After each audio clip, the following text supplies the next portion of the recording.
Switch off the lights and embrace the dark. Hello, everybody, and welcome to the Terror Hour. I'm your host, Rakeem J.H. Lawrence. And today we're going to discuss the third installment in the Phantasm series. Yes, Phantasm 3, Lord of the Dead. Written and produced and directed by Don Coscarelli, the man himself.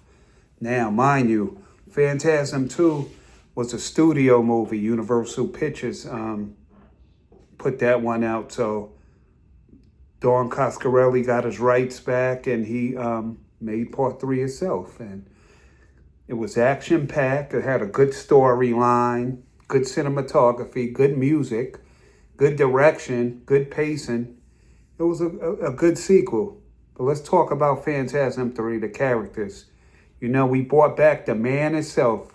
My favorite man of all time. My favorite villain. Angus Scrimm as the tall man. Still menacing. Still scary. Still great. Like I like it. Then we had Reggie Bannister. He came back and reprised his role. We switched out James Lee Gross, who was only in part 2, because Universal Pictures wanted him.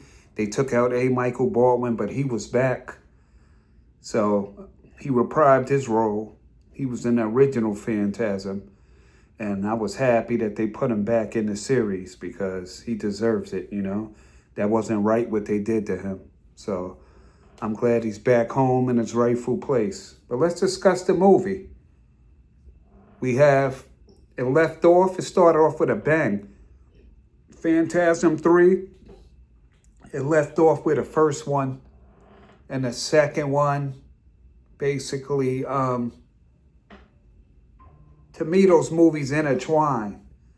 So it did the same like pattern where it leaves off with a shocking ending. So if you remember the end of part 2, they was in a hearse. You had Paula Irvine, who played Liz, and you had James Lee Gross, you have Reggie. So Reggie wound up outside the hearse all battered and bruised and beat up or whatever. So he just wound up somewhere. I don't even know how that part explains. So Paula Irvine and James Lee Gross, the hearse crashed. For some reason, Reggie got James Lee Gross out of there. So he was in the woods. So Reggie had his 4-barrel shotgun. He was shooting dwarfs down out the trees. You know, typical Reggie. So that right there started the movie off with some good action-packed Phantasm movies, just like how we like it, the real Phantasm fans. So the tall man came to get Mike. Now they switched the role back. They put A. Michael Baldwin back in. So that was shocking just to see him back because I thought they was going to just keep using James Lee Gross. So what happened was Reggie had him. He was all banged up and beat up. So the tall man was trying to take him. Reggie had a grenade. So Reggie activated the grenade. If he would have dropped it or threw it, boom, everybody would have died. He said, 10 seconds to hell, goddamn you. And then he said, tall man said, I don't want him in pieces. Then he said, then I'll wait. So he basically reprieved them. He got him another time.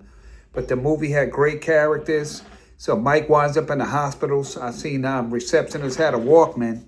She was talking to Reggie. So the nurse in the room was telling Mike, A. Michael Baldwin, go into the light, give up or whatever. Mike said, I'm not giving up and going into the light. He fought it. She turned into a demon. Hey, little guy. Come here. Say hi to the people. She wanted attention. So she turned into a demon. And then Reggie came in here and killed him. But that yellow embalming fluid and stuff, one in his mouth or whatever, it was just horrific. And then they wound up going on a mission. So these 3 scavengers was going through some stuff. And they wound up knocking Reggie out because he tried to talk to one of the scavenger girls. It was 2 guys and a girl. So they put him in a muscle car. So this kid, Tim, he made all of these weapons and stuff like that. He killed the scavengers. he let Reggie out the car. So he was explaining to Reggie what was going on, telling Reggie about basically what happened to his parents. So they showed the scene where the father was in a casket and the tall man was standing there, whatever. And he sucked the mother in and Tim, but Tim, the little kid, managed to escape. He jumped out and made it out. So him and Reggie joined forces. Now Reggie seen him as a little kid, so Reggie drops him off at some orphanage, and the kid escaped. He wound up in the back of the car. The lady in the orphanage was just shaking her head like, damn. But they wound up going on the road, and that's where actress Gloria Lynn Henry, who portrayed the role as Rocky, comes in. So it's Rocky, Reggie, and Tim. So they're there or whatever. So you know Reg is always trying to get it from a woman. Yeah, it gets hard on the road. You know those favorite lines or whatever. So he tried to tell the kid to sleep in the car so he could be alone with Rocky. So him and Rocky wound up in a room or whatever, and he thought he was going to get something from Rocky. He thought he was going to get something for Rocky, so he didn't get none, and it wasn't good. It just turned into a disaster. She wound up cuffing him to the bed. And, you know, he was disappointed, but they still stuck together. So they wind up battling them 3 scavengers that the little kid killed with his man-made weapons. And a girl, they had a pink hearse. They became like the tall man's minions. And a girl got her head ran over. The girl got her hand ran over her head. It was like bad, crushed her whole body by the car because she got hit with a double-barrel shotgun. The 2 cars were side to side. You know that action. So then you got Bill Thornberry. He was like a ball. The Phantasm had him in a ball. The tall man's whole Phantasm setup.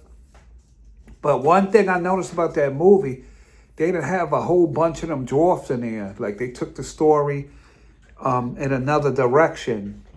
They took the story in another direction, and it was this action-packed. The cinematography was good. I liked the music. I liked the direction, the pacing. Yeah, it was a good sequel. But they wind up finding Mike, and the tall man was trying to put one of those spears in his head and all of that. And I like how they ended the movie. The movie ended like the rest of them with a bang. Reggie was like pinned up in a corner of the wall, these balls. And then the little kid Tim got sucked into the darkness like Mike in part 1. But it was a good story, you know. I give it a 9 out of 10 because I could never betray the first 2. Those are the 2 best. But I got some stuff to show y'all. You know that box set I got. This is the part 3. Even the cover art, very creepy. Has Angus Scrimm on there. I got this one signed by Gloria Lynn Henry, who portrayed Rocky. Thank you so much. This is the artwork inside. And what I like about that box set is you can either put it this way, or this way or that way, you know? But always keep it the proper way. Then I found, I have a bunch of Phantasm stuff, like too much to show everybody. Way too much. I'll show you a little at a time. I found my DVD. Gloria Lynn Henry signed this one. Thank you. What else we got here? Oh, and this is the box set. If anybody wants to purchase a box set, I suggest you get this one. It has the 5 films in it, and it's very good. I got mine cast signed by the main cast. Yeah, but I recommend you see Phantasm. I thank everyone for their time. Please like and subscribe. Please tell me your favorite character in the Phantasm movies. Please tell me what was your favorite movie out the series. And tell me what you thought of part 3. I'm Rakeem Lawrence from the Terror Hour signing off. Stay scared.